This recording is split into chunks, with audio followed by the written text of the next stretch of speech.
Gadis kecil memercikkan air ke mawar putih di taman. Dalam sekejap mata, warna bunga-bunga berubah menjadi merah. Dalam sekejap mata, warna bunga-bunga berubah menjadi merah. Gadis kecil itu bernama Daidao. Ayah gadis itu sudah lama meninggal. Ibu kandungnya tiba-tiba menghilang 1 tahun yang lalu. Ayah tiri gadis itu bernama Tiet Putrin. Setiap hari dengan kasar bertanya pada Daidao, di mana mereka meletakkan kontrak real estate mereka. Tetapi bahkan jika dia dipaksa mati, dia masih menolak untuk mengatakannya. Itu sebabnya Daidao dikunci di taman bunga oleh Tiet Putrin hari ini. Lao Truong berdiri di luar mendengar tangisan gadis kecil itu. Dia sangat marah dengan perilaku Tiet Putrin. Dia segera datang untuk memarahinya. Tapi tidak berhasil. Tidak peduli bagaimana mengatakannya, ini adalah urusan orang lain. Gadis kecil di taman bunga menangis sepanjang hari. Sampai gelap, bunga putih di sini tiba-tiba berubah menjadi merah. Lao Truong datang untuk mencari ayah baptis anak itu, pemilik Chung. Kalian berdua bergabung sama untuk mengajak Daidao keluar dari rumah itu. Jadi itu tidak akan dihitung sebagai kejahatan perdagangan anak. Setelah mendengarkan penjelasan pemilik Chung, Lian merasa bahwa Tiet Putrin ini kemungkinan besar telah membunuh Truong Ti. Seorang wanita tidak bisa menyapa atau mengucapkan sepatah kata pun. Dan meninggalkan putrinya sendiri. Itu sebabnya malam itu, Hong Mu diam-diam pergi ke taman rumah Tiet Putrin. Setelah mawar putih di Hoa Vien melihat peri pembudidaya, semuanya berubah menjadi merah. Apalagi, tunjukkan Hong Mu untuk mengungkapkan kerangka di bawah tanah. Memang, Tiet Putrin ini benar-benar pembunuh Truong Ti. Setelah membunuhnya, kubur dia di kebun bunganya. Keesokan harinya, Lian mengumpulkan para juri. Dia bermaksud pergi ke rumah Tiet Putrin untuk menangkap orang. Yang terhormat, saya Tiet Putrin datang menemui Tuan. Konyol, Tiet Pucin. Saya Tiet Putrin. Tiet Pucin. Anda menemui saya untuk apa? Istri saya Truong Ti setahun yang lalu, saya tidak tahu kenapa. Dia telah meninggalkan rumah dan hingga sekarang masih belum kembali. Putriku Daidao masih di bawah umur. Tidak dapat mengambil alih properti keluarga.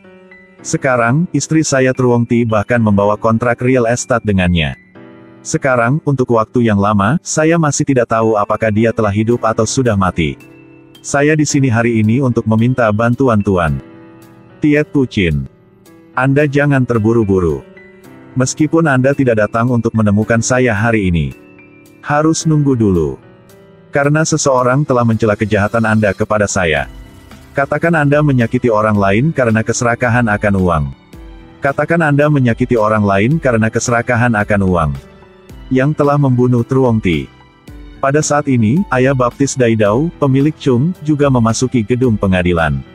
Dia ingin mencela Tiet Pucin ini karena ia telah membunuh Truong Ti. Sekarang penggugat dan tergugat sudah lengkap di sini. Lian segera membawa semua orang bersama-sama ke taman bunga di rumah Tiet Putrin. Lian menyuruh Daidao mengeluarkan seember air dingin dan menyirami bunga. Daidao baru saja memercikkan seember air dingin pada bunga putihnya. Warna putih bunga itu langsung berubah menjadi merah. Membuat semua orang yang berdiri di tempat kejadian melebarkan mata mereka dengan ngeri. Mengapa ada hal yang begitu aneh di dunia ini? Lian memerintahkan bawahannya untuk menggali tanah. Memang menemukan kerangka kering di bawahnya. Tiet Putrin mengakui bahwa ini adalah Truong Ti yang dia telah bunuh dan kubur di sini. Setelah Tiet Putrin ditangkap, pemilik Chung dibawa kesaksikan semua orang. Dia mengeluarkan surat-surat real estate sebelum Truong Ti meninggal dan menyerahkannya. Dia berkata bahwa dia akan membesarkan Daidao menjadi orang baik. Tunggu sampai dia dewasa. Dia akan mengembalikannya ke Daidao. Pemilik Chung karena mau berterima kasih kepada Lian telah pergi ke distrik Du. Mengungkap kebenaran dan menuntut keadilan bagi rakyat. Itu sebabnya dia ingin mengundangnya makan enak. Tanpa diduga, baru saja tiba di warung arak. Tiba-tiba, seorang dayang muncul dengan seorang wanita tua. Kak Li, mengapa Anda berdiri di sana tercengang? Cepat-cepat ya datang ke sini. Lian memberi hormat pada Anda. Apa yang kakak katakan? Anda benar-benar telah menjadi pejabat distrik. Bahkan, ibu tidak tahu bagaimana memanggil. Situasi ini benar-benar canggung. Dia seekor karper. Dia belum bertemu Ibu Lian. Banyak orang sedang menatapnya. Ini benar-benar memalukan. Orang lain tidak tahu bahwa Lian ini sebenarnya palsu. Kalau begitu, bisakah ibu kandung Lian melihat bahwa orang di depannya ini hanyalah ikan karper? Seekor ikan karper berwarna merah. Gunakan 3 sirip emas yang diberikan Guanyin Bodhisattva kepadanya. Untuk menyelamatkan nyawa dermawan yang menyelamatkan hidupnya di masa lalu. Sejak itu, ada bagian cinta yang menyentuh hati orang-orang memulai. Ceritanya pada hari kemarin. Ibu tua Lian datang ke Kabupaten Du. Oleh karena itu, pemilik Chung telah menyiapkan perjamuan. Sepiring ikan asam manis diletakkan di atas meja. Ini membuat Lian mengerutkan kening ketakutan. Mereka di depannya, mereka masukkan ke dalam mulut mereka daging dari jenisnya sendiri. Ini terlalu kejam. Di bawah desakan Xuan Mai, hati Lian sangat kacau. Tapi masih berusaha mendapatkan sepotong ikan untuk ibu Lian. Pemilik Chung juga mengundang Lian untuk mencoba hidangan itu. Ini adalah spesialisasi warung mereka. Lian buru-buru menolak untuk mengatakan bahwa dia belum pernah makan ikan sebelumnya. Begitu ibu Lian mendengarnya, dia merasa tidak benar. Kalau di rumah ketika makan, kalau tidak ada ikan kamu akan tidak makan. Kalimat ini membuat Lian semakin bingung. Dia segera mengambil cangkir arak. Ajak ibu minum arak. Tapi ibunya bertanya apakah dia sudah lupa. Ibunya tidak pernah minum arak. Tapi pemilik Chung merasa suasananya agak aneh dan berkata, "Jika Anda sudah di sini, mengapa tidak membawa suami Anda ke sini untuk tinggal selama beberapa hari? Jadi akan lebih menyenangkan." Okelah, tunggu sampai kali lain ya. Ya. Kakak Li, kamu coba memikirkan apa yang aneh. Wajahnya jelas menunjukkan 2 kata tidak senang dan pergi ke kamarnya. Hatinya kacau balau. Orang ini sepertinya bukan putraku. Cara berbicara juga telah berubah. Tapi ayahnya telah meninggal selama 10 tahun. Tapi dia masih nggak tahu. Dia meminta Xuan Mai untuk memberikan barang bawaan Lian padanya. Menemukan bahwa pusaka keluarga dari keluarga Li masih ada di dalamnya. Sepertinya dia masih bisa bernafas lega. Karena untuk mengecek anaknya asli atau palsu. Dia meminta Xuan Mai untuk memanggil Lian untuk datang dan memijat kakinya. "Kak Li, Anda baru saja pergi selama beberapa hari, tetapi apakah Anda lupa? Nyeri sendi ibumu ada di kaki kirinya." "Iya, benar. Saya lupa." Dia mengulurkan tangannya dan dengan lembut menggosok kaki ibunya. Memang benar, ini bukan perasaan yang sama seperti sebelumnya. Di hati sang ibu telah ada jawaban.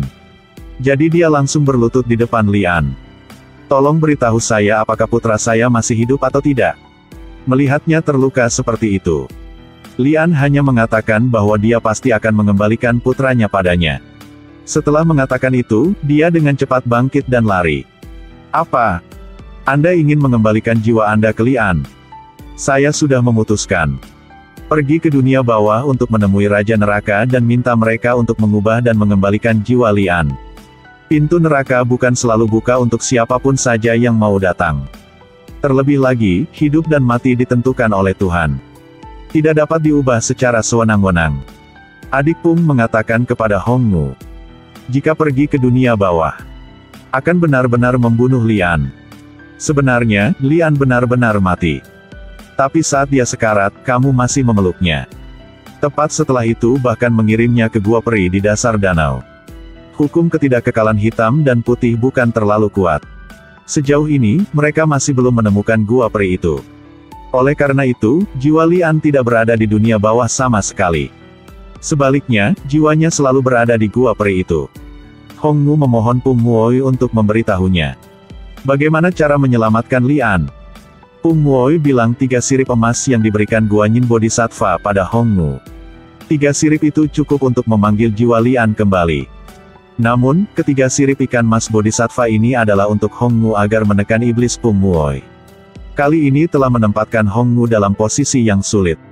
Setelah dia mengetahui bahwa pejabat distrik Lian ini bukan putra kandungnya, segera meminta kereta kuda dari pemilik Chung untuk kembali kampungnya. Akhirnya, Hong Mu masih mengeluarkan 3 sirip emas di kepalanya untuk menghidupkan kembali Lian. Setelah Lian bangkit, menemukan dirinya sendiri sedang berbaring di tepian danau Bichba. Di depannya juga ada seorang wanita cantik sedang berdiri. Dan selanjutnya, Hongmu akan menceritakan segalanya dalam waktu telaber lalu, bilang segalanya kepada Lian. Jadi Lian, apakah dia akan kembali kehidupan seperti orang biasa sebelumnya atau tidak?